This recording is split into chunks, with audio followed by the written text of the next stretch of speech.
அன்பியும் YouTube இல்லந்தோறும் இறைசாட்சி, உள்ளந்தோறும் மகிழ்ச்சி. அவர்கள் விரும்பியவற்றையே அவரவர்களுக்கு அளித்தார். திருப்பாடல் 78:29.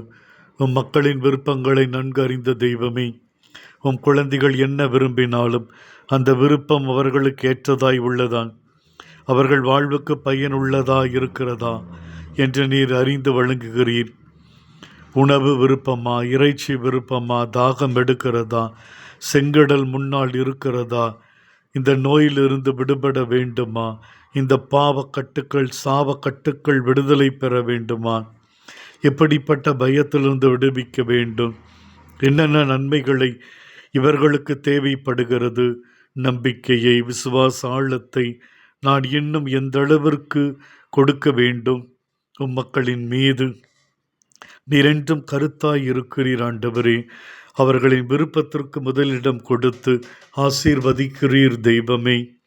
தொழுநோயாளி தன் விருப்பத்தை விட உமது விருப்பத்திற்கே அவன் முதலிடம் கொடுத்தான். அதை நீர் பெருமைப்படுத்தினீர். ஆண்டவரே, என் விருப்பங்களையெல்லாம் தவறாமல் நிறைவேற்றுபவர் நீர் ஒருவரே. நாங்களும் உம்முடைய விருப்பங்களை எங்களுடைய வாழ்க்கையில் நிறைவேற்ற, அதற்கேற்ற நல்லதொரு விசுவாச வாழ்க்கை வாழ, பிறரன்பு நிறைந்த வாழ்க்கை வாழ இந்த நாள் முழுவதும் எங்களை வழிநடத்தும்படி ஒப்புக் கொடுக்கிறோம். ஆமென். இந்த அன்பியம் யூடியூப் சேனலை நீங்கள் ஷேர் பண்ணுங்க, சப்ஸ்கிரைப் பண்ணுங்க, லைக் பண்ணுங்க. Wish you all the best.